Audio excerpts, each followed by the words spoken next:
Hey guys, I'm Andrew, and you're watching A Night on the Couch because you have nothing better to do. Tonight we get to see the lives of some major Harry Potter fans, talk to the band Ted's Got News, and take a look into the growing popularity of dance. So don't move, as if you would.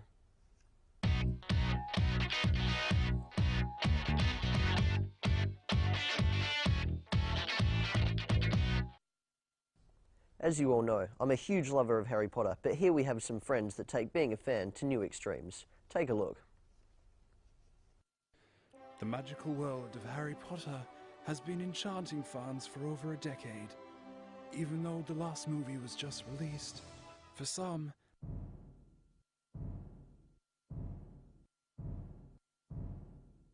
the story lives on.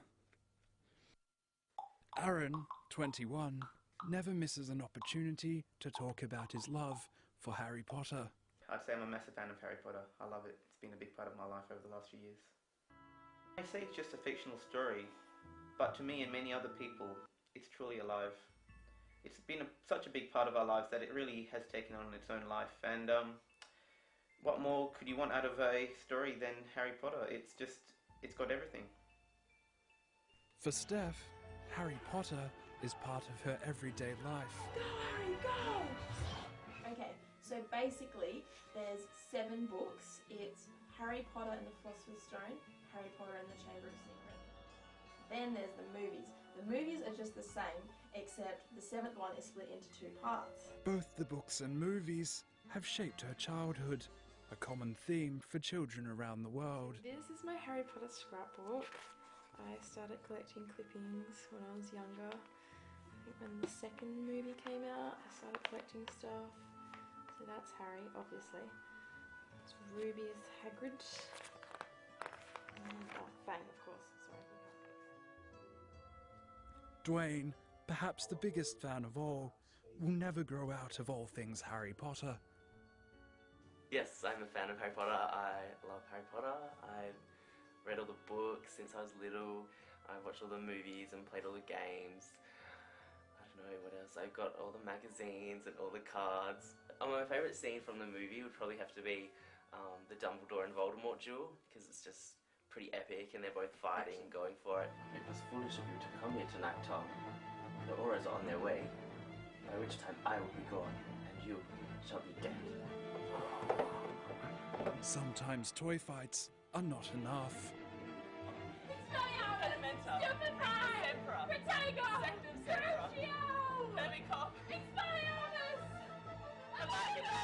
Michelle is one fan that can't come to terms with the final chapter. Since I've been 8 until now, it's always been something new coming out, but now there's nothing new, so it's like hard to realise that there's nothing left, and it's really sad.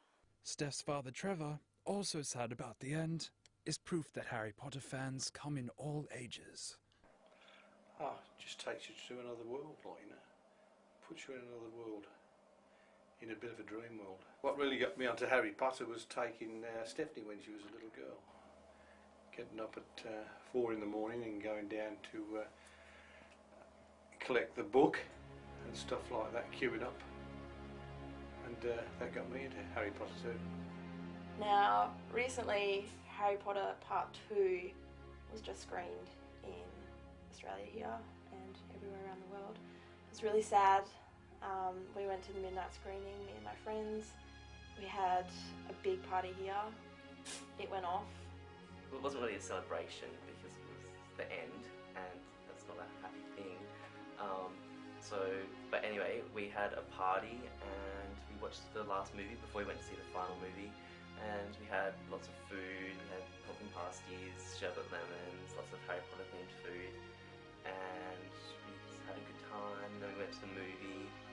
And then, yeah, after the movie it was just a bit sad. Extreme. Next week we'll have Dwayne in the studio to show us some of his great dueling moves. And now, on to music. Tonight we have musicians Lewis and Evan Walsh from the band Ted's Got News with us. Guys, they're local, their songs sound great, and they're taking Perth by storm. Hey guys, it's great to have you here. Thanks for having us. Good to be here. So firstly, where did you guys get your band name from? Well, both being passionate fans of the Formula One, we're watching one of the Grand Prix one night, and there's a segment where they're usually in the middle of the race, kind of cut down to the pit lane, and they usually say, "Ted's got news," which means we're going down to Ted Kravitz, who's the pit lane commentator. And we were sitting there one night, and after trying to come up with a band name for a long period of time, we couldn't really find something that stuck, so decided to go with that because it was something that we both enjoyed watching and had a passion for, so we thought, why not put it for a band name? So after all that time of thinking, you just came up with something just like that? Pretty much. We spent like 6 months thinking of a band name and had like 50, but I don't know why we picked that one, but we did. Great. So to you fans out there, how would you describe your style of music? Well, yeah, it's kind of a mixture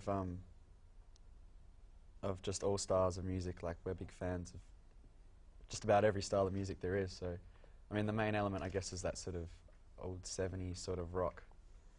And yeah, but it's got funk and hip-hop and just about everything in it, so.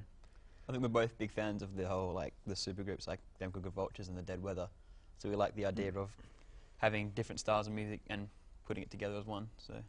So you're not really keen on sticking to one particular genre then? No, it gets a bit boring doing that after a while, you know. Can't do the same thing for too long. No worries. Is there anything unique about your band? Yeah, well, we've got 2 drummers. Not that we're the only band in the world with 2 drummers, but we have a normal drummer and then like a junk percussionist, so it's like, because I always find it interesting when you listen to a record that there's all this percussion going on in the background, but you never hear it live on stage, so we thought, well, bugger it, might as well have another drummer up there playing and filling in all those extra bits that you don't get to see live, so yeah. Great. So what do you guys prefer? Do you prefer writing or performing? Well, I probably prefer performing. I mean, I've been playing for a long time, and I've done a few gigs like playing both just guitar and singing and playing guitar, so whereas I think for Lewis, he's more of a writer, but he's used to be a drummer, and he's now stepped up to this whole singing and playing thing. So how's that been for you, Lewis, the change? Yeah, pretty nerve-wracking. It's one of those things. It's drumming. You can sort of hide behind a kit, and you know, you can pick and choose who you look at. You know, you don't have to engage people. But yeah, being up in front, you know, you've got to try and keep people interested and, you know, take control of the situation. So that's sort of something new that I'm trying to wrap my head around. But yeah. Great. So are there any artists that have been particularly influential on you while you've been growing up? Dave Grohl's probably the biggest one. Why is that? Oh, he's just good at everything that he does. Like, he can play drums, he can play guitar, he can sing, he's a great frontman, and I've heard he's even a nice guy, so it's like, he's too good. That's the big thing for you, the whole kind of drummer going to well, guitar. That too, so yeah. Yeah. I guess that sort of is another reason. But yeah, we listen to just about everything. Like, I like jazz and classical music, and I also like lots of death metal, and so, you know, anything in between that, which is just about everything. But we don't play death metal. So. No. Great. Thanks a lot, guys. Keep an eye out for their EP, which will be released early 2012. Hang around till the end of the show to see the band perform for us. Now to a story about a guy that just can't stop dancing. Fellas, they do say that girls love a man who can dance, so take some pointers from Jamie, a true fanatic.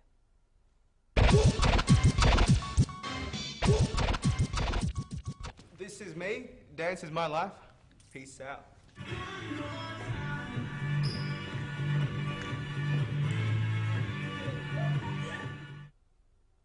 That's one very interesting guy.